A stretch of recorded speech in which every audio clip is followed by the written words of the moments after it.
El libro de Éxodo, capítulo 20. Le quiero decir a los amigos que están por primera vez que estamos siguiendo un estudio sobre los 10 mandamientos. Los sábados generalmente tenemos estudio bíblico. Fue interrumpido algunos sábados por Semana Santa y la visita de algunos siervos de Dios, pero en esta noche les había prometido que íbamos a continuar y esperamos que así va a ser en el nombre del Señor. Amén. Ya hemos estudiado el primero, nuestro Dios, el único Dios, no es que hay otro, es el uno, amén, el único Dios. Oye Israel, Jehová tu Dios es uno, al Señor tu Dios adorarás, a Él solo servirás, amén, con todo tu corazón, con toda tu alma, con toda tu fuerza. El segundo que estudiamos era acerca de las imágenes, que no te harás imágenes de ninguna naturaleza, ni de las que están arriba en el cielo, ni abajo en la tierra, ni en las aguas debajo de la tierra, ni te inclinarás, ni las honrarás. Ya eso lo estuvimos estudiando, que algunos dicen, especialmente en el catolicismo, no, nosotros no las adoramos, las veneramos, pero la Biblia dice, ni las honrarás, que es sinónimo de venerar. Amén. Estudiamos bastante acerca de la idolatría. Luego estudiamos acerca del nombre de Dios, lo que significa el nombre, y que no se puede tomar el nombre de Dios en vano. Entre las muchas cosas que dijimos, es que a veces hay cosas que son simples, naturales, pero no por eso dejan de ser pecaminosas, ¿no? Que tomamos el nombre de Dios para cualquier cosa. Se volcó la leche, ay Dios mío, no decimos para cualquier cosa. Pero especialmente en vano, la vanidad está muy relacionada con la idolatría, que no podemos llamar Dios, ni tomar el nombre de Dios con cualquiera que pretende ser Dios. Hay uno solo. También los curanderos, hechiceros, los brujos, magia roja, blanca o negra, a veces usan el nombre de la Trinidad para hacer sus fechorías, pero no podemos tomar el nombre del Señor en vano, ni aún en las sanidades para echar fuera demonios, lo que sea. El nombre del Señor tiene que ser usado con un propósito, no para la vanidad de vanagloriarme que en el nombre del Señor hago esto ni otro, sino que el nombre del Señor tiene que ser el único glorificado a través de una sanidad, de una liberación. No somos nosotros, es la poderosa mano del Señor. Amén.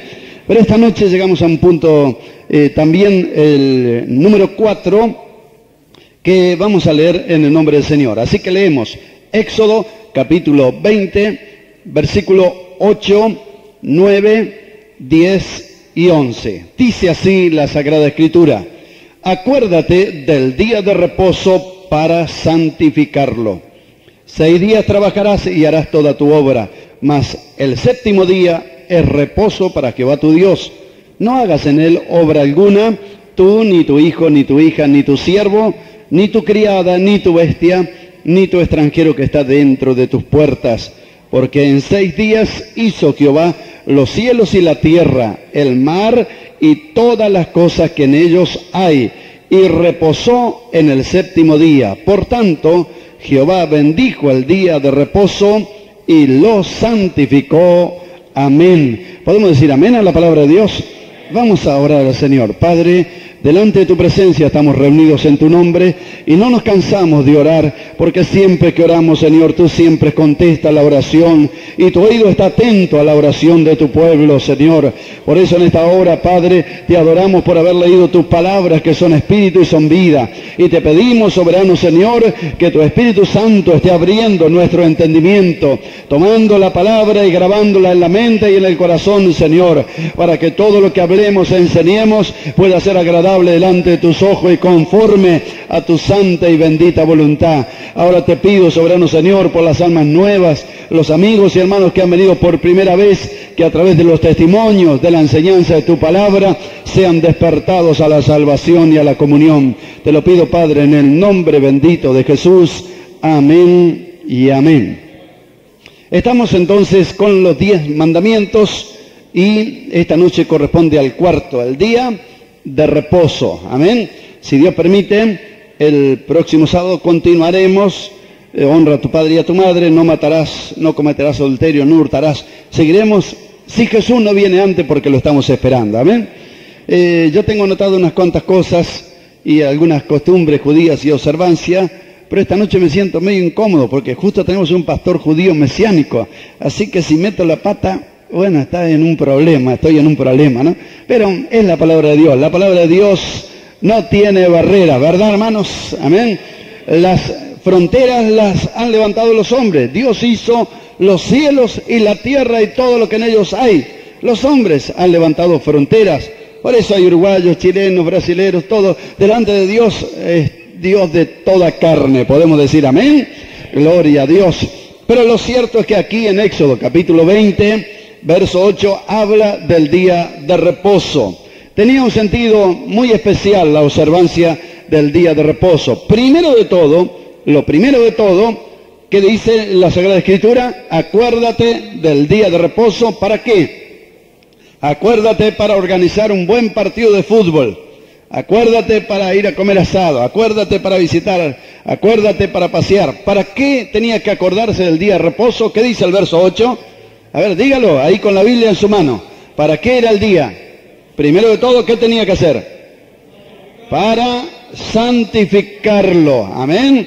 Y nuestro hermano nos habló de la palabra códex, lo que significa, ¿no? Separar, poner aparte, no mezclar, algo totalmente distinto al uso común, separado, destinado con un fin, especialmente, aunque la palabra separar se usaba aún para describir oficios vanos y profanos, pero cada vez que está relacionado en la Biblia con las cosas sagradas, se habla de separar de toda la actividad común o mundana y ser consagrada al servicio exclusivo de nuestro único y verdadero Dios. ¿Cuántos lo creen? Dicen amén.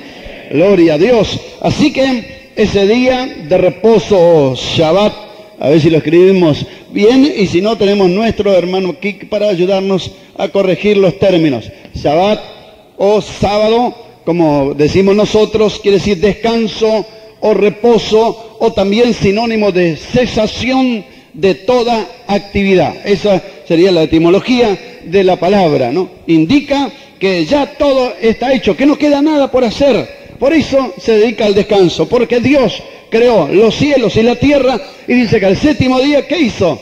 Ya estaba todo hecho, no había más nada que hacer. Reposó Dios de sus obras.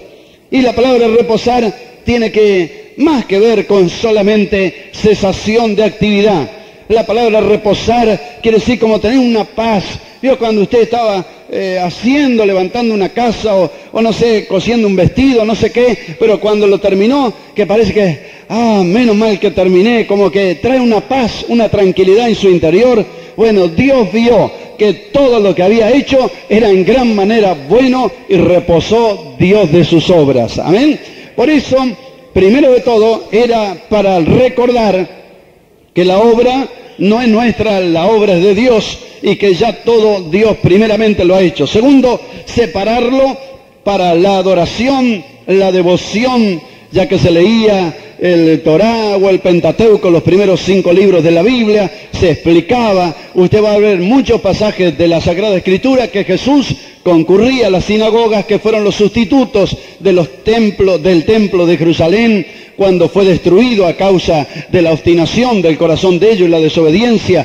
Perdieron aquel lugar donde se reunían para adorar a Dios y para que Dios también se manifestara su gloria y les hablara. Ellos perdieron ese lugar de comunicación y al ir en la esclavitud, en la diáspora, a diferentes naciones en la redondez de la tierra, levantaron estos sustitutos del templo que fueron y son hasta ahora las sinagogas, lugares donde se reúnen para leer el Pentateuco. Bueno, en esos lugares dice la Biblia muchas veces que Jesús en día de reposo se puso en pie en la sinagoga, o en la sinagoga sanó a un enfermo o libertó a algún oprimido por el diablo. Usted va a encontrar en muchos pasajes de la Biblia que ese día de reposo Jesús hizo milagros. Primero, Jesús los hizo por compasión, porque el Señor no necesita demostrar nada. Él es el Rey de Reyes y el Señor de Señores. A veces nosotros los humanos necesitamos una demostración del poder de Dios para creer, pero Dios no precisa demostrar nada. A veces nosotros, para hacernos ver, hacemos algo para demostrar quién somos. Dios no precisa, Él es Dios.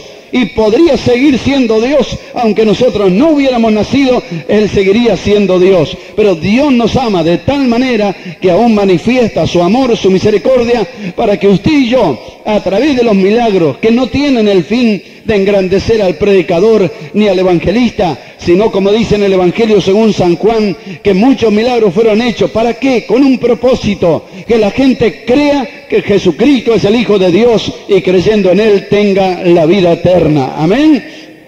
Así que el verdadero milagro, la verdadera obra de Dios tiene un propósito: hacer nacer la fe en el corazón de los oyentes para que crean en el nombre del unigénito Hijo de Dios. Amén. Sin embargo, ese día debía ser dedicado a la adoración y al reposo. Ese día que significa descanso, cesación. En ese día los sacerdotes renovaban sus guardias, como está escrito Segunda de Reyes, en Segunda de Reyes, capítulo 11, versículos 5 al 9. Usted va a encontrar que en el día de reposo hacían sus guardias y se renovaban las guardias que duraban una semana. También en el día de reposo va a encontrar que se cambiaban los panes de la proposición. Eso lo encuentra en el libro de Levítico, capítulo 24, versículos 5 al 9. Y en el libro de Números, capítulo 28, Números, capítulo 28, le estoy anotando las citas bíblicas, versos 9 y 10, nos habla de que en ese día, el día de reposo, se sacrificaban 2 corderos. En Levítico nos habla que se presentaban los 12 panes.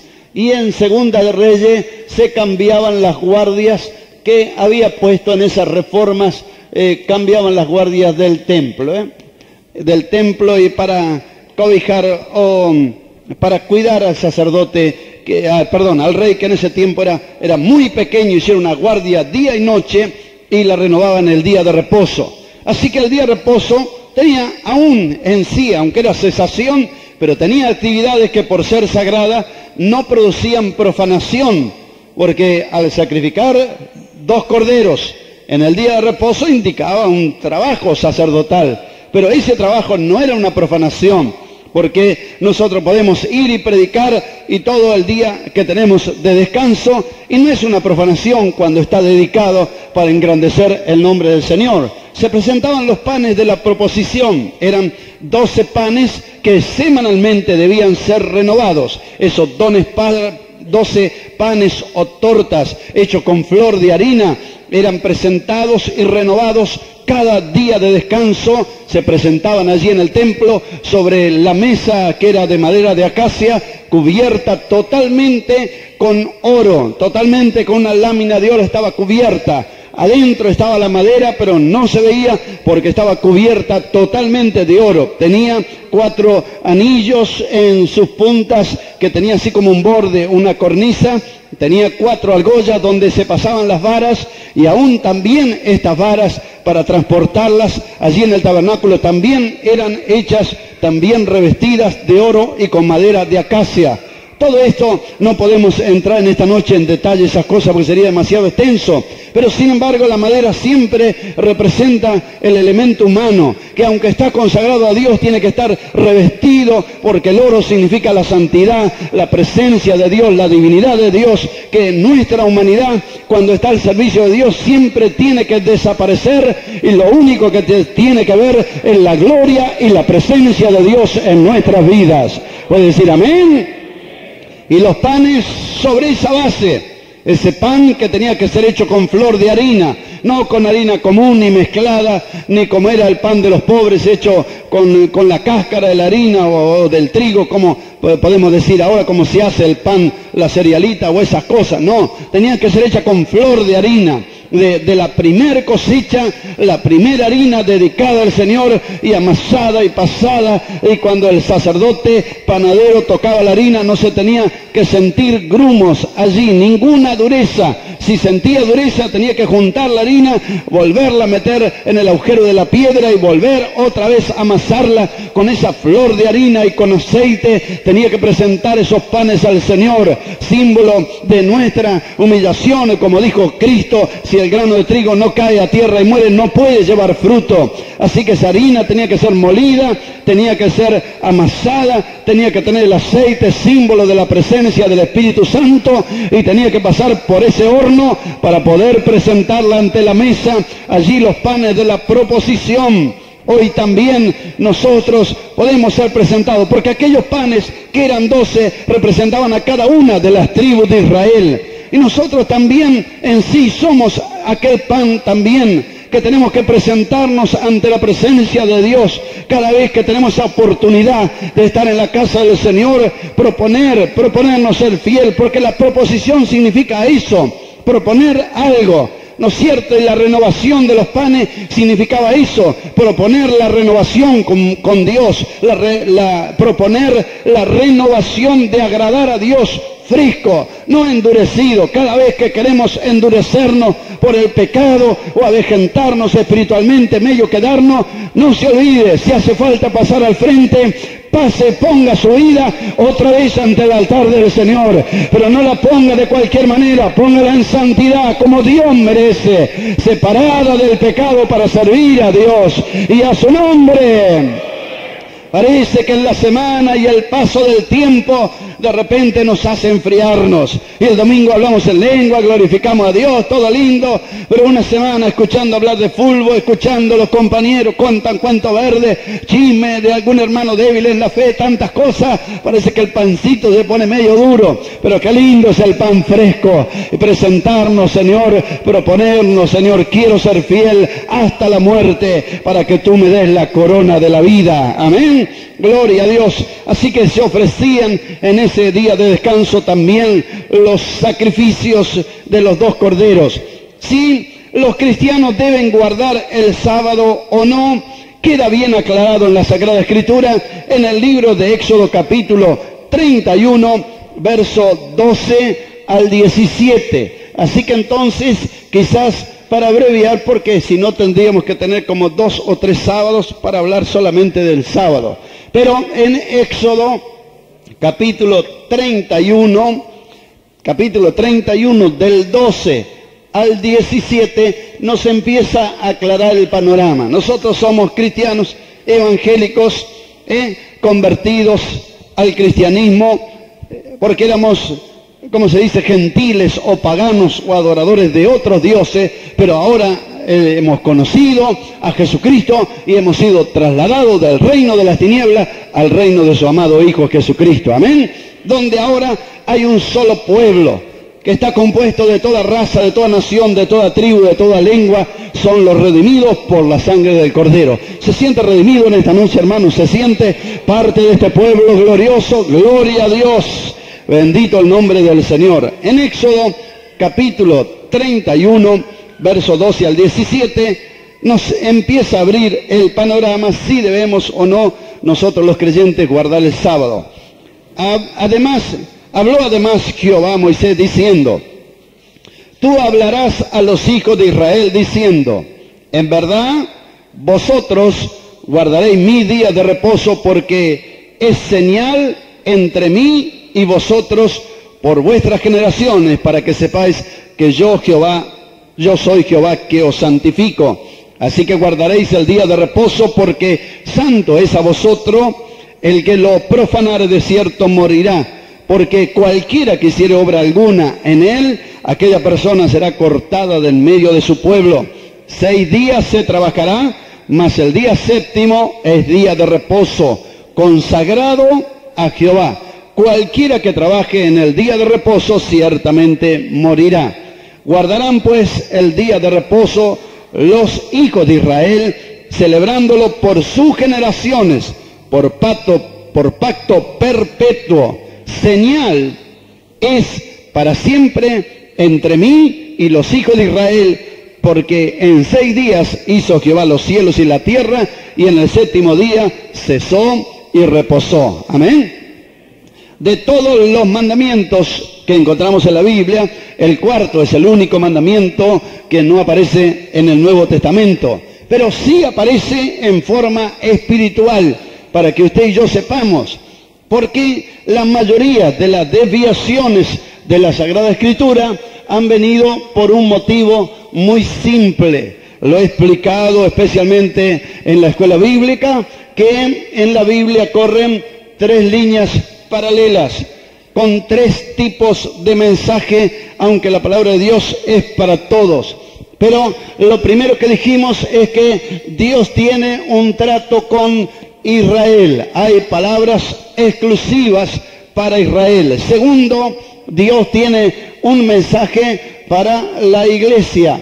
Y lo tercero, Dios tiene un mensaje para los gentiles o paganos o los no convertidos. Estas tres clases de mensaje corren a través de toda la Biblia. Y cuando queremos tomar promesas literales hechas para Israel y aplicarlas a la iglesia o a los gentiles, comienzan las desviaciones, como hacen los testigos de Jehová, que quieren hacer heredarle a los gentiles las promesas que Dios le dio a Israel. Entonces entran en los problemas y no saben, hablan de los 144.000, que son 12.000 de cada una de las tribus de Israel, pero no saben cómo ubicarla en los gentiles, porque nunca va a encajar, porque especifica que esos 144.000 son escogidos de las 12 tribus de Israel, 12.000 de cada tribu. Cuando nosotros queremos aplicar las promesas hechas a la iglesia o a Israel, tampoco encajan, porque hay un mensaje de Dios para la iglesia. Las cartas apostólicas, si alguno apetece obispado, buena obra desea, pero eso yo no se lo puedo aplicar al gentil que no conoce a Dios, tampoco se lo puedo aplicar a Israel literalmente como nación. Sí, lo podemos aplicar como nuestro hermano, decimos un pastor porque está convertido, gloria a Dios, aunque es de nacionalidad israelita, pero es un hijo de Dios, amén, lavado en la preciosa sangre de Jesús, que ha recibido a Jesús como su Salvador, como lo recibió Pedro, como lo recibió Juan, como lo recibió el apóstol Pablo, y ya dejaron de ser judíos fariseos para ser realmente pueblo de Dios en todo sentido de la palabra, amén. Así que cuando quiero aplicar las promesas de la iglesia, en el mundo tendréis aflicción, pero confiad, yo he vencido al mundo, no encaja, porque a la iglesia le dio ese mensaje el Señor: seréis aborrecidos de todos por causa de mi nombre. Ese mensaje no es a los gentiles, es a la iglesia que ha salido, ha dejado de ser gentil para convertirse en pueblo de Dios. Para los gentiles Dios también tiene una palabra. Esa palabra para los gentiles es palabra de invitación a la salvación. Venid a mí todos, ahí incluye a toda clase de personas. Venid a mí todos los que estáis trabajados y cargados, yo os haré descansar. Es un mensaje de invitación al arrepentimiento, a ingresar a este nuevo reino de los cielos que ha salido de las tinieblas, gloria a Dios, y usted puede entrar a este reino de luz. Esta invitación es del Señor, que de tal manera Dios amó al mundo, ahí incluye a todos, los que no conocen a Dios, lejos de Dios, pecadores, perdidos. De tal manera Dios amó al mundo que ha dado a su Hijo unigénito para que todo aquel que en Él cree. Usted, amigo, que está por primera vez, todavía no ha recibido a Cristo como su Salvador, en esta tarde esa palabra es para usted. Cree en el Señor Jesucristo y será salvo. Esa palabra ya no es para la iglesia, porque ya hemos creído nosotros, ya somos salvos, pero esa palabra es para el que todavía se está preguntando: ¿qué debo hacer para ser salvo? Cree en el Señor Jesucristo y serás salvo tú y toda tu casa, amén. También la palabra a los gentiles tiene palabra de advertencia. El que no cree ya es condenado, porque no ha creído en el nombre del unigénito Hijo de Dios, amén. Así que cuando usted quiere tomar alguna palabra directamente hecha a Israel y aplicarla a la iglesia o a los gentiles, no funciona, o viceversa, cualquiera de las tres. Sin embargo, cuando habla de Israel, el Señor dice que todas las cosas que a ellos le acontecieron son sombra y figura de las cosas que espiritualmente pueden acontecernos a nosotros, no literalmente. Ya no va a venir un faraón y va a agarrar la iglesia y la va a mandar a hacer ladrillo. No, eso no espere.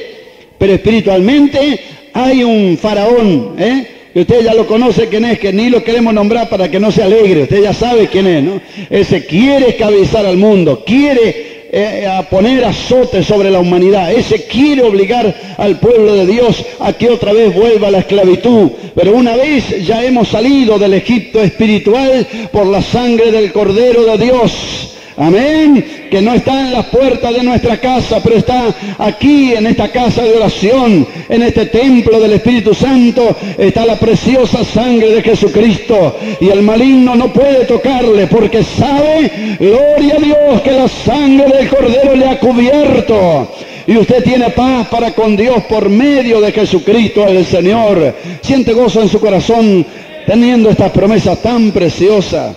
Por eso podemos aplicar las cosas que le sucedieron a los israelitas como ejemplo para nosotros, como dice en el libro de Corintios capítulo 10, 1 Corintios capítulo 10, que todos en Moisés fueron bautizados en la nube y en el mar.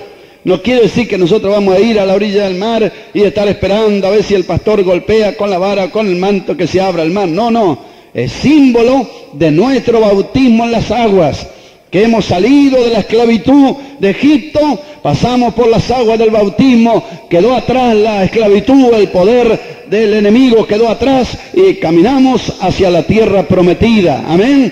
Fueron bautizados en la nube, símbolo del fuego del Espíritu Santo también. Así que tenemos figuras preciosas, pero también advertencias para el pueblo de Dios, que no codiciemos cosas malas como ellos codiciaron, ni juguemos como ellos jugaron, porque hay quienes gusta jugar con la obra de Dios y con las cosas de Dios, no toman seriedad, como ha sido dicho tan claramente en ese breve espacio que ocupó nuestro hermano para hablarnos de la santidad.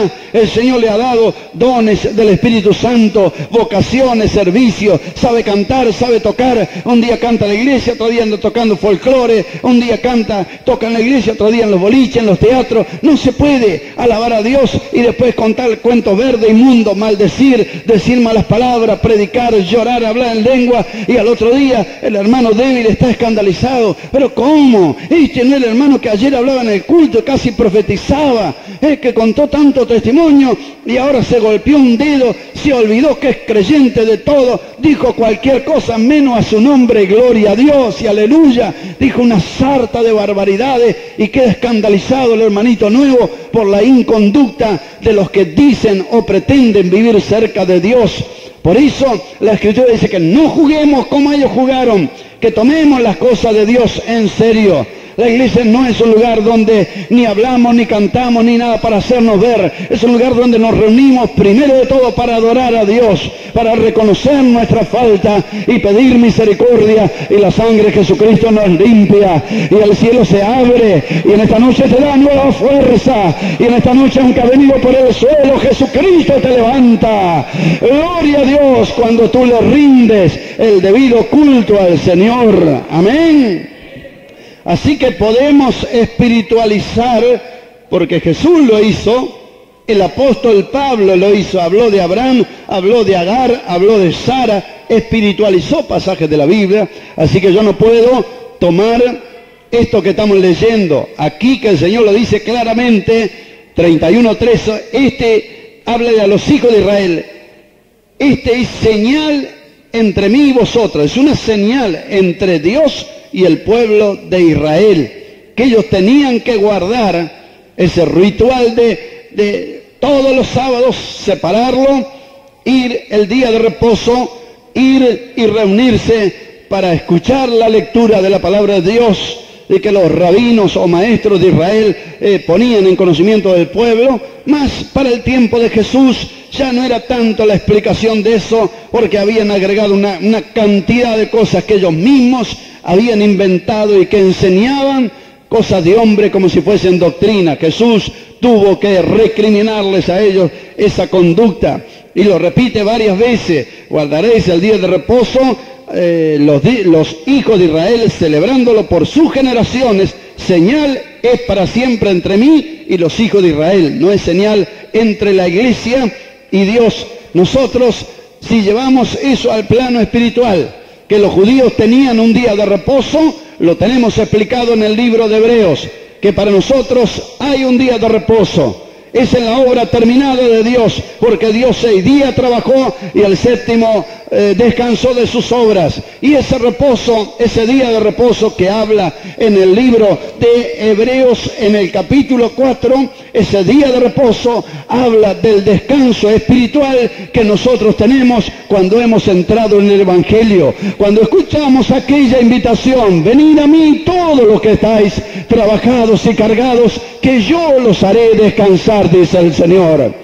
Y aunque el sabato era un día en la semana, también había un día cada 7 semanas y había un día también cada 490 años. Así es, hermano, amén. Es lo que se llamaba el año del jubileo, o el año, cada 50 años tendrían que dejar ir libres los esclavos. Así que el que tenía un esclavo, estaba la advertencia, que no haya ningún pícaro de decir, uy, falta un año, y si le doy un préstamo y justo el año que viene lo tengo que largar. Que no haya ningún pícaro que aunque esté cerca ese momento de reposo, que lo haga con alegría. Amén. Lo mismo nosotros, algunos trabajando 40, 50 años en la obra de Dios. Cristo viene pronto y entraremos en aquel reposo definitivo, eterno. Pero justo falta tan poco para que Cristo venga y recién entró. No tengamos ese corazón egoísta, porque el Señor no hace acepción de personas. Amén. Gloria a Dios. Jesús se proclamó Señor del día de reposo. Amén. Hizo varios milagros en día de reposo. Miramos en Marcos capítulo 3, como les estaba explicando al principio, que generalmente Jesús hizo algunos milagros especiales en el día de reposo. Marcos capítulo 3, verso 4, 4, encontramos que otra vez estaba Jesús en la sinagoga. Había un hombre que tenía una mano seca. Verso 2, Marcos capítulo 3, verso 2. Se acercaban para ver, no para ver el milagro. ¿Qué dicen Marcos capítulo 3, verso 2, que dice que se acercaban para ver el milagro que Jesús iba a hacer? No, se acercaban para ver si le sanaba, para poder acusarle, dice, ¿no? Pero el Hijo del Hombre estaba allí para obrar milagros. Verso 4, Jesús le pregunta, en día de reposo, ¿es lícito, es correcto hacer bien o hacer mal, salvar la vida o quitarla? Y no podían responder. Jesús endurecido, porque tendrían que haber dicho, no, aunque sea día de reposo, si alguien se está hundiendo en el mar, no lo podemos dejar, tenemos que salvarlo. Pero ellos estaban tan endurecidos que no querían contestar palabra. Entonces Jesús le dijo, extiende la mano, y él extendió la mano, y la mano le fue restaurada. Gloria a Dios. Amén. Y dice que entonces los fariseos tomaban el consejo, tenemos que buscar la forma porque hay problema con este hombre, ¿no? Lucas capítulo 13, verso 10. Solamente voy a dar 3 o 4 versículos solamente, no leer todos los casos porque es imposible a causa del tiempo. Pero en Lucas capítulo 13, verso 10, ahí encontramos, Jesús enseñaba en una sinagoga. ¿Cuándo enseñaba? El día de reposo, el día sábado. Una mujer hacía 18 años, tenía espíritu de enfermedad. Se ve que esta era una mujer fiel, una mujer devota, pero no por cumplir el día de descanso había recibido liberación, porque el ritual y el ceremonial no puede salvar a nadie, no puede perfeccionar a nadie, Por eso dice Pablo en aquel reclamo del libro de Gálatas, recibiste el Espíritu Santo por guardar la ley, todas esas cosas, rituales, ceremonial, o por haber oído con fe. Esta mujer hacía 18 años que estaba concurriendo, seguro cada día de reposo, y ese día dijo, no puedo faltar, tengo que ir otra vez. Pero había alguien que estaba mirando la devoción de aquella mujer, no se podía en ninguna manera enderezar, tenía un espíritu de enfermedad. Estimado amigo, que probablemente a lo mejor hay en esta noche gente con espíritu de enfermedad, que no aparece en radiografía, análisis, en nada, guardando ritual o ceremonial, haciendo promesas, caminatas, oraciones, yendo de rodillas, subiendo escalinatas de catedrales, no va a recibir liberación, porque los demonios no salen con ritual, salen en el nombre de Jesús y por la sangre derramada en la cruz del Calvario. Jesús dijo, vaya y en mi nombre echen fuera los demonios, amén. Jesús la vio, la llamó, le dijo, mujer, eres libre de tu enfermedad, puso la mano sobre ella, se enderezó. El Señor te puede enderezar en esta noche, amén. Luego glorificaba a Dios. Pero el principal de la sinagoga no estaba mirando que aquella mujer, 18 años, estaba agobiada, afligida por un espíritu de enfermedad. Lo único que miró era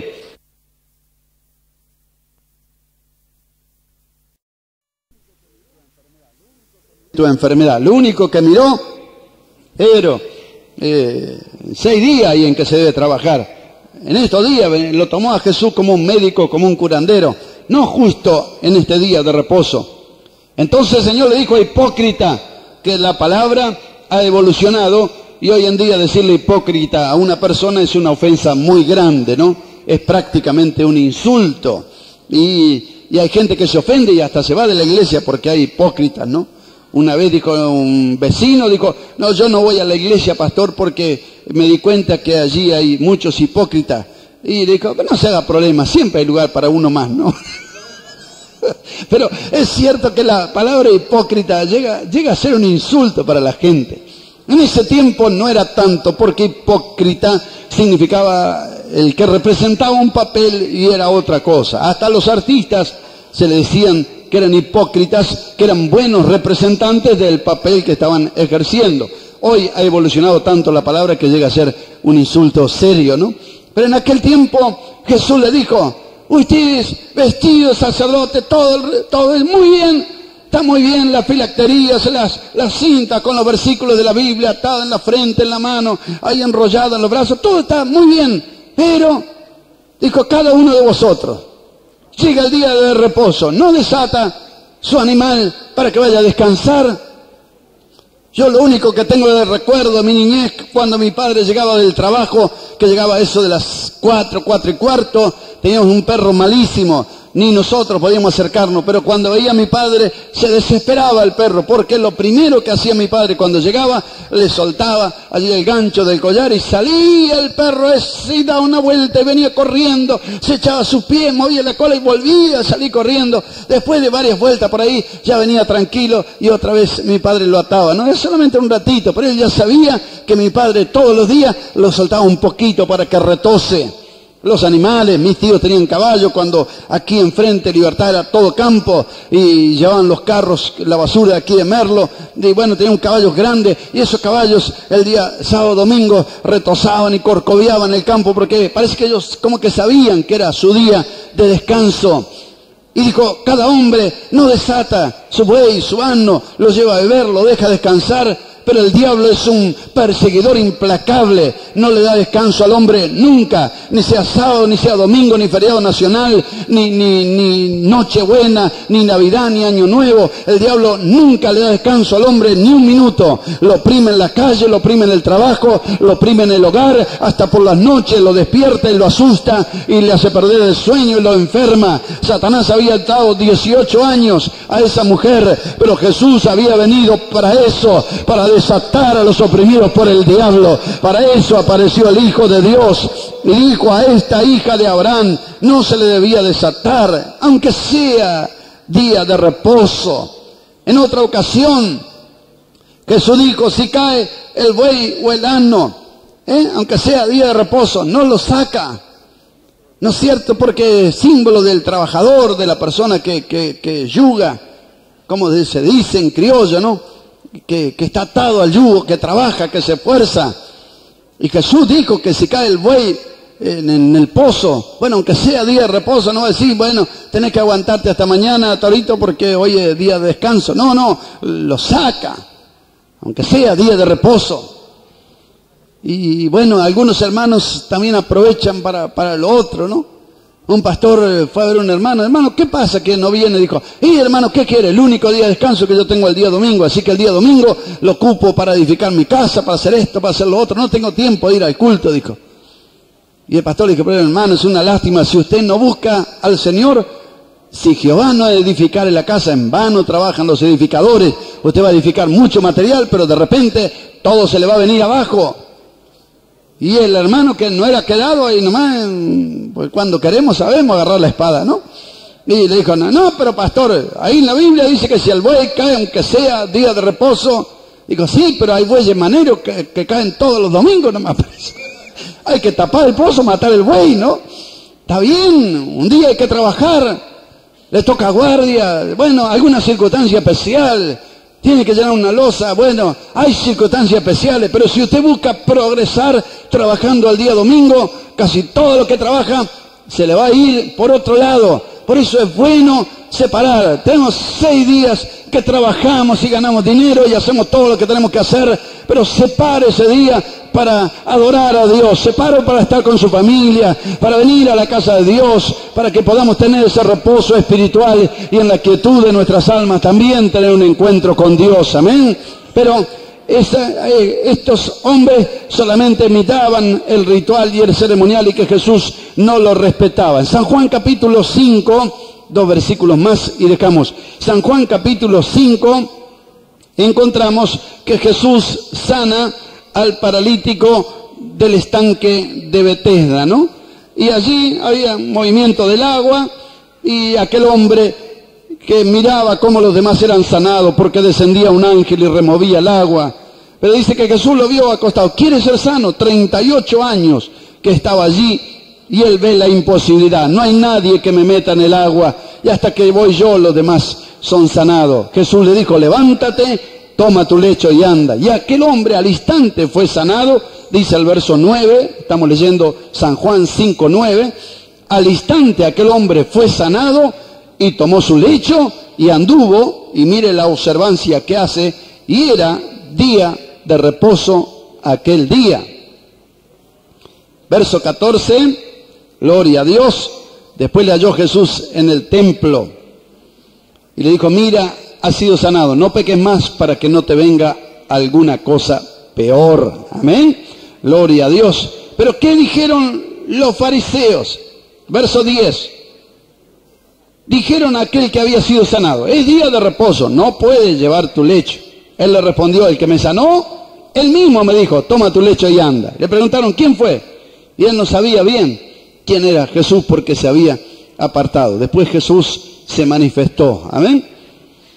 ¿Qué dijeron ellos? Verso 16. Por esta causa los judíos perseguían a Jesús y procuraban matarle porque hacía estas cosas en el día de reposo.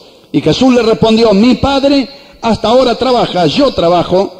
Por esto los judíos aún más procuraban matarle, porque no solo quebrantaba el día de reposo, sino también decía que Dios era su propio Padre, haciéndose igual a Dios. San Juan capítulo 9. San Juan capítulo 9. Del verso 1 en adelante, ahí está el ciego de nacimiento. Aquel hombre era ciego. Y dice la Escritura que le preguntaron, ¿quién pecó, este o su padre? Ni este ni su padre, sino para que las obras de Dios se manifiesten en él. Dicho esto, dice el verso 6, ¿qué hizo Jesús? Escupió en tierra e hizo lodo con saliva y untó con el lodo los ojos del ciego. Y le dijo, ve a lavarte en el estanque de Siloé, que traducido es enviado. Fue entonces y se lavó y regresó viendo. Entonces los vecinos que antes lo habían visto que eran ciegos decían, ¿no es este el que se sentaba y mendigaba? Uno decía, él es, otro a él se parece, él decía, yo soy. ¿Y cómo te abrieron los ojos? Aquel hombre respondió, Jesús hizo lodo, me untó los ojos, me dijo, ve y lávate, y fui y me lavé y recibí la vista. Y ellos dijeron, ¿dónde está? No sé. Y fue llevado ante los fariseos el que había sido ciego. Y era día de reposo cuando Jesús había hecho el lodo y le había abierto los ojos. Le volvieron a preguntar a los fariseos, ¿cómo pasó? Me puso lodo sobre los ojos, me lavé, veo. Los fariseos dijeron, bueno, este hombre no procede de Dios porque no guarda el sábado. ¿Qué le parece? No veían el hombre ciego de nacimiento, que Dios hizo un milagro. No, no puede ser. Porque ellos habían hecho, pero muchas observancias más de la que dice la Biblia. Decían que cuando nuestro hermano hablaba que no se puede caminar por cualquier lado, me hizo acordar que entre las observancias que tenían los fariseos decía que no se podía caminar sobre el césped, porque uno al caminar sobre el césped cortaba algunas hojitas de pasto y esto era como trillar o cosechar. Así que si caminaba, sobre este pasaje dice que también escupir en tierra no se podía escupir, porque escupir era hacer barro y hacer barro en día de reposo era pecado. Sí, hermano. Hay 26, 29 tipos de trabajo que no se pueden hacer. Los rabinos dijeron no se podían hacer. ¿De dónde salieron? Son los trabajos que se hacían en la construcción del templo. Que ese día no se podía hacer porque Dios no debería construir el templo. Qué interesante, ¿no? Mire, si pudiéramos hacer una lista en esta noche, pero qué lindo que es la palabra de Dios. Usted se mete y se queda con ganas de seguir y seguir y seguir, ¿no? Es cierto que tenía una larga lista de observancias que no se podían hacer ciertas cosas. Cuando dice camino de un día de reposo, aproximadamente eran como 3 kilómetros más o menos. No se podía caminar más de 3 kilómetros, así que los que vivían más de 3 kilómetros de la sinagoga o del templo tenían que adorar a Dios en su casa mirando con la ventana abierta hacia Jerusalén, cualquier petición o lo que sea. Mire cuánto ritual, cuánto ceremonial, muy distinto de lo que ahora dicen guardar el sábado, porque de repente el espíritu de los judaizantes quiso entrar en la obra y en aquellos que recibieron a Cristo en su corazón. Ese fue el motivo del primer concilio en Jerusalén, ¿se acuerdan, no? Cuando Jacobo y los apóstoles se reunieron para ver qué tenemos que hacer. Le obligamos a circuncidar, a guardar la ley del sábado, todo ese ritual. Y allí el Espíritu Santo ilumina a aquellos siervos de Dios que estaban en la búsqueda. Y dice, pareció bien al Espíritu Santo y a nosotros no imponer otra carga, sino solamente esto, que se guarden de ahogado, de fornicación, de los ídolos, cosas sacrificadas. Si se guardan de estas cosas, lo van a pasar bien. La presencia del Señor estará con ustedes. No dijo, y guarden el sábado, y no hagan barro, y no hagan esto, y no hagan lo otro. No, estas cosas. En el libro de Colosenses, a ver, leemos Colosenses capítulo 2, para que yo quiero que no le quede ninguna duda a los hermanos lo que estamos enseñando a través de la palabra de Dios. En Colosenses capítulo 2, verso 13. Y a nosotros, estando muertos en pecado y en la circuncisión de vuestra carne, ahí habla del rito de la circuncisión, lo habla llevándolo al plano espiritual. Os dio vida juntamente con él, perdonándoos todos los pecados, anulando el acta de los decretos que había contra nosotros, que nos era contraria, quitándola de en medio y clavándola en la cruz, despojando a los principados, potestades, los exhibió públicamente, triunfando sobre ellos en la cruz. Por tanto, nadie os juzgue en comida o en bebida, porque entre los animales inmundos que no se podían comer y lo que se podían comer, nadie os juzgue en comida o en bebida, o en cuanto a días de fiesta, luna nueva o días de reposo. Que nadie nos juzgue, porque ya Cristo triunfó sobre esos ritos y ceremonias, triunfó en la cruz del Calvario, todo lo cual es sombra de lo que ha de venir. Queda un reposo, como dice en Hebreos 4, para el pueblo de Dios. A ese reposo vamos en el nombre del Señor. Amén. Gloria a Dios. Tenemos en el libro de Gálatas, Gálatas capítulo 1, versos 6 al 9. ¿Encontró, hermano? Gálatas capítulo 1, versos 6 al 9. Justamente el libro de Gálatas es el libro que los adventistas del séptimo día desearían que no estuviera en la Biblia, ¿no? Dice en Gálatas capítulo 1, verso 6, estoy maravillado de que tan pronto os hayáis alejado de aquel que os llamó por la gracia de Cristo para seguir un evangelio diferente. No que haya otro, sino que hay algunos que os perturban y quieren pervertir el evangelio de Cristo. Mas si aún nosotros o un ángel del cielo os anunciare otro evangelio diferente del que os hemos anunciado, sea anatema.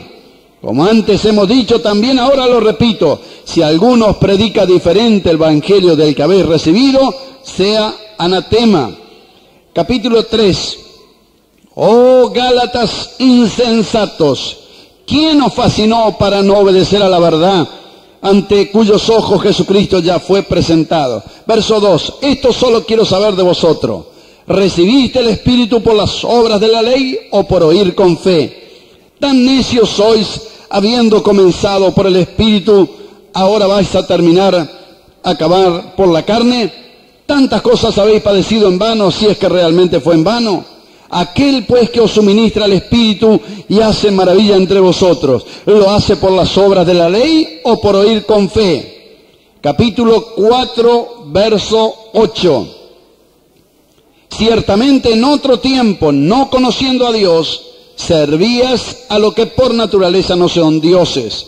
Mas ahora conociendo a Dios, o más bien siendo conocidos por Dios, ¿cómo es que os volvéis de nuevo a débiles y pobres rudimentos, a los cuales os queréis volver a esclavizar? Guardáis los días, los meses, los tiempos, los años. Me temo de vosotros que haya trabajado en vano con vosotros. Hay muchos pasajes de la Biblia que nos advierten acerca de que no volvamos a esclavizarnos guardando los días, los meses y los años. Con 3 versículos más estamos finalizando en esta noche este estudio. Lo que quiero decirle es que los discípulos recordaban la resurrección de Cristo el primer día de la semana. Dice en Hechos capítulo 20, versículo 7 en adelante. Hechos capítulo 20, versículo 7. Dice la Escritura, el primer día de la semana, reunidos los discípulos para partir el pan. Pablo alargó el discurso hasta la medianoche, ¿no? Ahí usted va a encontrar que los discípulos ya en todo el Nuevo Testamento se reunieron el día de la resurrección. Nuestra Pascua, Cristo ya fue sacrificada. No estamos celebrando la Pascua como celebraban los judíos, con panes sin levadura, y escondiendo el huesito, y limpiando la casa de toda fermentación, todo eso. No, el ritual es una cosa. Nosotros celebramos no con un animal, sino con un pan y una copa. Celebramos y recordamos el sacrificio de Cristo, su muerte, pero también su resurrección. Amén. Estamos anunciando su muerte hasta que Él venga, que Cristo murió por los pecados de todos nosotros. Pero no estamos en la observancia del ritual de la Pascua, como dice en el libro de Éxodo capítulo 12. Lo explico en cada Santa Cena. No tomamos el té de hierbas amargas para recordar la amargura de Egipto. Cristo ya tomó la copa amarga para que hoy nosotros, al tomar la copa de bendición, glorifiquemos al Señor en esa recordación santa. Amén. Gloria a Dios. Encontramos también en 1 Corintios capítulo 16, versículo 2, que ya habían pasado muchos años del libro de los Hechos, sin embargo, se seguían reuniendo. Y ahí en sus viajes misioneros, Pablo dice, 1 Corintios 16, 2, cada primer día de la semana, que era cuando se reunían los discípulos a partir del pan y estar juntos, y a ofrendar, cada uno de vosotros ponga aparte algo, según haya prosperado, para que cuando yo llegue no haga falta estar recogiendo esas ofrendas especiales, ¿no? Así que encontramos en el Nuevo Testamento que ese día, como recordamos nosotros la resurrección del Señor, lo separamos para adorar a Dios y para bendecir su nombre.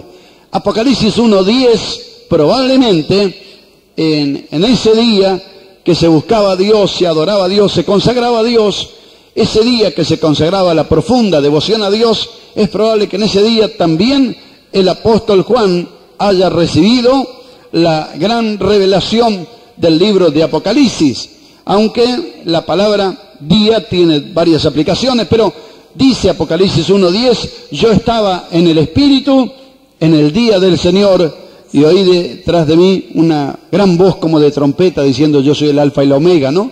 Estaba yo en el Espíritu en el día del Señor.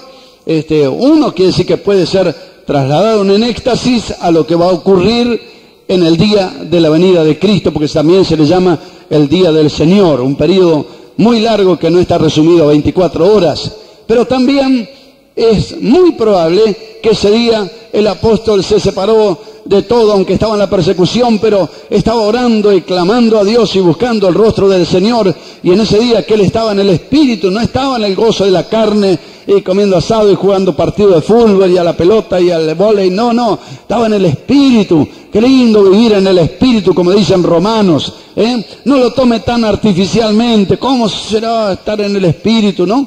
No, tenemos que vivir en el Espíritu. Quiere decir de acuerdo, en comunión, según los deseos del Espíritu Santo. Amén. Gloria a Dios. Para finalizar ese pasaje de la Biblia que habla que estando en el Espíritu en el día del Señor recibió esta gran revelación. La experiencia común en este tiempo es que en la Segunda Guerra Mundial, según estaba leyendo un escrito, en Inglaterra dejaron de observar, era protestante o en ese tiempo estaba bastante bajo el Evangelio, dejaron de guardar el día domingo como para separarlo, para adorar a Dios, y quisieron ganar tiempo. Así que en la fabricación de aviones y pertrechos y todo, decidieron trabajar todas las semanas, sin descanso. El resultado fue que la producción bajó casi el 20%. Tuvieron que volver a suspender el trabajo el día domingo y la producción volvió a aumentar. Hay varias experiencias, aún de países no cristianos, que separan un día para el descanso, porque dice la Biblia que el día fue hecho por causa del hombre y no el hombre por causa del día. Tenemos otra observación más, qué lindo, ¿no? Tenemos un apoyo esta noche. Se dice que en 6 días el hombre recrea el mundo natural. En 6 días el hombre recrea el mundo natural con el trabajo de sus manos.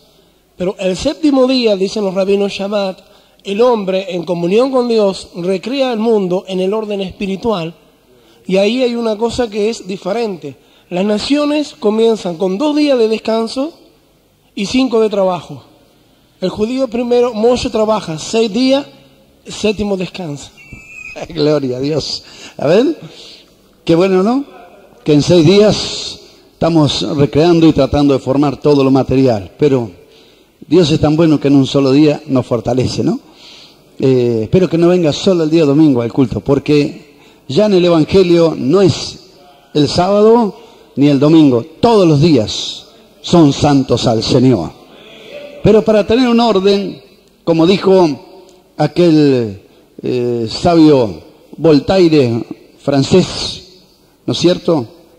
Fue famoso, pero era un agnóstico francés. Él dijo: sáquenle el domingo a los cristianos y se muere el Evangelio. Dijo, era un ignorante porque el Evangelio no va a morir, pero estaba diciendo una gran verdad. Sáquenle a la gente ese día que tiene para ir a las iglesias a adorar a Dios, a ver qué pasa, dijo, ¿no? Como creía que se iba a terminar, porque sabía que Dios estableció hacer una pausa en todas nuestras actividades para buscar el rostro del Señor. Amén. Por eso el renacimiento de aquel espíritu judaizante estuvo en ese ex ministro bautista llamado Miller, que yo tengo apuntada aquí una fecha. Nació en el año 1782 y para el año 1831 predijo la segunda venida de Cristo. Este es el origen de los llamados adventistas del séptimo día o sabatistas, que entre todas las cosas que tienen en su declaración de fe es que si no se guarda el sábado no pueden ir al cielo.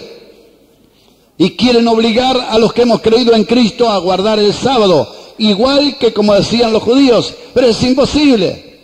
El día de los judíos estaba dividido por lo menos en 2 periodos de 12 horas. Así que tenían lo que se llama la noche, en un periodo de 12 horas. Y tenían lo que se llama el día también en un periodo igual a 12 horas. Por eso Jesús dijo, no tiene el día 12 horas. El día es en cuando se debe obrar, bien la noche cuando nadie puede obrar. La noche o el día en general, las 24 horas, comenzaba a las 6 de la tarde, las 18 horas. Y la noche estaba dividida de las 18 hasta las 21, se llamaba la primera, vigilia. Hasta las 24 la segunda vigilia. Hasta las 3 de la mañana la tercera vigilia. Y a las 6 de la mañana la cuarta vigilia. Y ahí era el comienzo de el día de luz. Así que el día de luz empezaba a las 6 de la mañana. A las 9 horas era la hora tercia. A las 12 era la hora sexta, que usted lo lee en el pasaje de la crucifixión. A las 3 de la tarde era la hora novena, y a las 6 de la tarde empezaba el nuevo día. Ellos tenían dividido así el día, en esta forma, en estas partes, 12 horas para la noche y 12 horas para el día. Pero el día no empezaba a las 0 horas de las 24 como empieza para nosotros, empezaba a las 6 de la tarde. Por eso Jesús dijo, vayan a preparar la Pascua, porque venía el momento que no podían hacer nada, tenían que tenerlo antes hecho. Ese día era el día de devoción, no se podía cocinar, no se podía hacer fuego, no se podía traer leña, nada se podía hacer. Era un día totalmente, ni tú, ni tu buey, ni tu asno, ni tu criado. Y ellos dicen que guardan el sábado, pero viajan en colectivo, pagan boletos, van en remis, hacen tareas, cocinan, hacen todo. Mire, nosotros tenemos de parte de mi suegro algunos adventistas en el Chaco, ¿no? Y ellos dicen, no pueden hacer esto, ustedes están perdidos porque no guardan el sábado. Bueno, ciertas carnes tampoco comen porque las tienen prohibidas, pero un día cuando fue mi suegro a la casa estaban haciendo todo lo contrario. Y dijo, ¿cómo? Y bueno, dice, pero ahora nadie nos ve. Pero, ¿usted cree que es así? Observan ritos y ceremonias que nadie puede cumplir. Para eso vino Jesús, porque si alguien pudiera cumplir, entonces de más estaría un Salvador, pero para eso tenemos un Salvador. Este hombre Miller predijo que el 22 de octubre del año 1843 se producía la segunda venida de Cristo, según Daniel 8:14, en el estudio de las 2300 días o tardes. Sacó un estudio él que dio la fecha 22 de octubre de 1843. Cuando no vino la vergüenza, la desilusión, pidió disculpas y dijo que se equivocó en un año, que venía justamente el 22 de octubre de 1844. Esto lo dijo un ex ministro bautista llamado Miller, que se desvió de la verdad a causa de estas declaraciones. Y tanto habló, nacido en Massachusetts, y se propagó su doctrina, y la gente se hizo literalmente batones blancos y vestiduras blancas para esperar al Señor. Muchos regalaron sus propiedades, sus chacras, sus tierras, se despojaron de todo porque ya no lo precisaban, se iban con el Señor. En ese tiempo, una joven, una muchacha llamada Ellen Moore, que después se casó con un hombre de apellido White y que es conocido, Ellen Moore es conocido en el mundo de los adventistas del séptimo día como Elena White, que escribió un libro que se llama El conflicto de los siglos. Fue una muchacha que tuvo un accidente cuando era prácticamente una nena, estuvo 3 semanas en estado de coma y quedó afectada psíquicamente, pero a los 16, 17 años empezó a tener visiones que supuestamente Dios le hablaba. Y cuando vino aquella... Ni aún los ángeles, nadie, solo mi Padre sabe. El día y la hora no lo sabe nadie. La aproximación del tiempo por las señales la sabemos, pero como va a ser como el relámpago, uno sabe, ve la tormenta, pero no sabe cuándo va a ser el relámpago. Así será la venida del Hijo del Hombre. Amén. Gloria a Dios. Finalmente la desilusión fue grande. La gente muy escandalizada, se dividieron en 6 grupos distintos. Pero quedó uno con Elena White, que empezó a decir que tenía revelaciones y éxtasis y que descubrió que era por no guardar el sábado, que tenían que guardar el sábado y que Cristo vino, pero nadie lo vio porque vino al santuario a presentar la sangre. Según esas revelaciones, no había infierno porque Dios es amor y que al pecador había recibido una revelación que el pecador era aniquilado. Predicó la aniquilación del pecador, que los justos irían al paraíso, pero al pecador desaparecería y no se sabía más nada de él. Pero la Biblia habla de un cielo y habla de un infierno. Habla de un reposo para los que esperan en Dios, que no es un día en la semana, es un reposo eterno, como dice en el libro de Hebreos.